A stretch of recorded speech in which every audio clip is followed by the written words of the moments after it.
ಸಿಂಹರಾಶಿ ಆಹಾರ ಮಿತವಾಗಿದ್ದರೆ ಆರೋಗ್ಯದಲ್ಲಿ ಸುಧಾರಣೆಯಾಗತ್ತೆ. ನಾಲಿಗೆ ರುಚಿಗೋಸ್ಕರವಾಗಿ ಆಹಾರವನ್ನು ಹಿಡಿತದಲ್ಲಿ ಇಟ್ಟುಕೊಳ್ಳದೇ ಇದ್ದರೆ ನಿಮ್ಮ ಆರೋಗ್ಯದ ಮೇಲೆ ಅದು ಪರಿಣಾಮವನ್ನು ಬೀರುತ್ತೆ. ಇವತ್ತು ಮಾಡಿದ ತಪ್ಪು ಇವತ್ತು ನಾಳೆ ಎಲ್ಲವೂ ಕೂಡ ತೊಂದರೆಯನ್ನು ಅನುಭವಿಸಬೇಕಾಗಬಹುದು ಅನ್ನುವಂಥದ್ದು ಸೂಚನೆ. ರಸ್ತೆ ಬದಿಯ ವ್ಯಾಪಾರಿಗಳಿಗೆ ಕಿರುಕುಳವಾಗಲಿ ಎಲ್ಲ ಇದ್ದರೂ ಕೂಡ ಸ್ವಲ್ಪ ಮಟ್ಟಿನ ಲಾಭವನ್ನು ಕಷ್ಟಪಟ್ಟು ಮಾಡಿಕೊಳ್ಬೇಕಾಗತ್ತೆ. ಪುಣ್ಯಕ್ಷೇತ್ರಗಳ ದರ್ಶನವನ್ನು ಮಾಡ್ತೀರಿ, ಅದಕ್ಕೆ ಅವಕಾಶ ಆಗತ್ತೆ. ಹಿರಿಯರ ಸಲಹೆ ಏನಿದೆ ಅದು ನಿಮಗೆ ಬಹಳ ದೊಡ್ಡ ಮಟ್ಟದ ಪ್ರಯೋಜನಕ್ಕೆ ಬರುತ್ತೆ. ದೊಡ್ಡವರ ಮಾತನ್ನು ಕೇಳಬೇಕು ಅನ್ನುವಂಥದ್ದು ತುಂಬ ಶ್ರಮದಾಯಕವಾದಂತಹ ದಿವಸ. ಎಲ್ಲ ಕೆಲಸಕ್ಕೂ ತುಂಬ ಕಷ್ಟಪಡಬೇಕಾದಂಥದ್ದು. ಯಾವ ಕೆಲಸವೂ ಕೂಡ ಅಷ್ಟು ಸರಳ ಸುಲಭವಾಗಿ ಆಗೋಗ್ಬಿಡುತ್ತೆ, ನಡೆಯುತ್ತೆ ಅನ್ನುವಂಥದ್ದಲ್ಲ. ಸಂಘ ಸಂಸ್ಥೆಗಳ ಬಗ್ಗೆ, ರಾಜಕಾರಣಿಗಳ ಬಗ್ಗೆ ಅಥವಾ ಸಮಾಜ ಸಾಧಕರ ಬಗ್ಗೆ, ಧರ್ಮ ಮುಖಂಡರ ಬಗ್ಗೆ ಯಾವ ಹೇಳಿಕೆಯನ್ನು ಕೂಡ ಕೊಡಬೇಡಿ. ಅವರ ಬಗ್ಗೆ ತುಚ್ಛವಾಗಿ ಮಾತನಾಡಬೇಡಿ. ಅದು ನಿಮಗೆ ಹಿಂತಿರುಗುವಂತಹ ಸಾಧ್ಯತೆಗಳು ಹೆಚ್ಚಾಗಿರುತ್ತೆ. ಮಾರುತಿಯನ್ನು ಪ್ರಾರ್ಥನೆ ಮಾಡಿ. ಶುಭವಾಗಿ. ಕನ್ಯಾ ರಾಶಿ, ಸರ್ಕಾರಿ ಉದ್ಯೋಗದಲ್ಲಿ ಲಾಭವನ್ನು ಪಡಿತೀರಿ. ಅರ್ಥಾತ್ ನಿಮ್ಮ ಹಕ್ಕು ಅಥವಾ ನಿಮ್ಮ ಯೋಗ್ಯತೆ ಏನಿದೆ ಅದಕ್ಕನುಗುಣವಾದಂತಹ ಲಾಭ ಏನು ಬರಬೇಕು ಅನ್ನೋದಿರುತ್ತೆ, ಅದು ನಿಮಗೆ ಬರುವ ಸೂಚನೆಗಳು ಹೆಚ್ಚಾಗಿರುತ್ತೆ.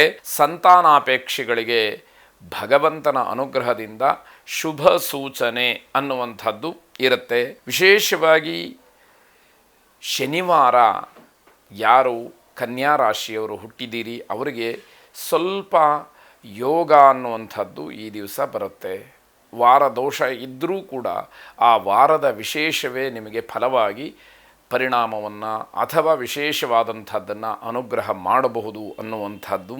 ಸ್ತ್ರೀ ಶಾಪ ನಿಮ್ಮನ್ನು ಕಾಡಬಹುದು. ಯಾರೋ ಹೆಣ್ಣು ಮಕ್ಕಳನ್ನು ನೀವು ಮಾನಸಿಕವಾಗಿ ನೋವನ್ನುಂಟು ಮಾಡಿದರೆ ಅಥವಾ ಅವರನ್ನು ಕಣ್ಣೀರು ಹಾಕಿಸಿದ್ರೆ ಆ ಶಾಪ ನಿಮಗೆ ಈ ದಿವಸ ಕಾಡುವಂಥದ್ದಾಗತ್ತೆ.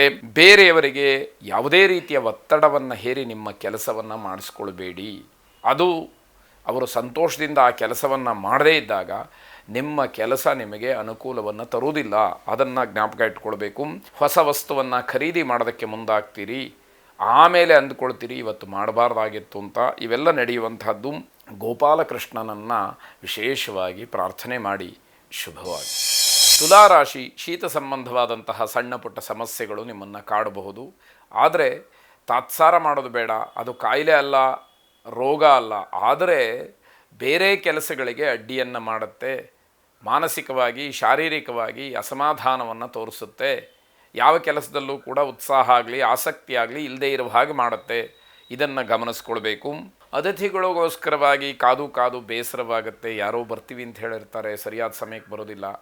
ನಿಮ್ಮದೇ ಆದಂತಹ ಒಂದು ಶಿಸ್ತು, ಆ ತಾಳ್ಮೆ ಕಟ್ಟೆ ಒಡೆಯುವಂತಹ ಸಂದರ್ಭ, ಹೀಗೆಲ್ಲ ಅನುಭವಿಸಬೇಕಾದಂತಹ ಪರಿಸ್ಥಿತಿ ಇವತ್ತಿರುತ್ತೆ. ಶ್ವಾಸಕೋಶದ ಸಮಸ್ಯೆ ಇರತಕ್ಕಂಥವ್ರು ತುಂಬ ಜಾಗೃತಿಯಾಗಿರಬೇಕು. ಮುಂಚೆನೇ ಆರೋಗ್ಯ ಸಮಸ್ಯೆ ಇರುತ್ತೆ.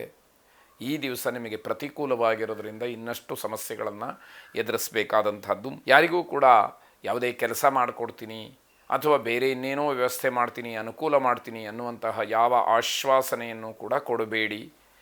ಈ ದಿವಸ ನಿಮ್ಮ ಹತ್ರ ಅದನ್ನು ಮಾಡೋದಕ್ಕೆ, ನೆರವೇರಿಸೋದಕ್ಕೆ ಆಗದೇ ಇರತಕ್ಕಂಥದ್ದಾಗತ್ತೆ. ಸ್ವಾರ್ಥಕ್ಕೋಸ್ಕರವಾಗಿ ನೀವು ಕೆಲಸವನ್ನು ಮಾಡ್ತೀರಿ ಎನ್ನುವಂತಹ ಆಪಾದನೆ, ಆ ಭಾವನೆ ಸಮಾಜದಲ್ಲಿ ಅಥವಾ ನಿಮ್ಮ ಪರಿವಾರದಲ್ಲಿ ಇರತಕ್ಕಂಥದ್ದಿರುತ್ತೆ. ಆಂಜನೇಯ ಸ್ವಾಮಿಯನ್ನು ವಿಶೇಷವಾಗಿ ಪ್ರಾರ್ಥನೆ ಮಾಡಿ. ಶುಭವಾಗಿ.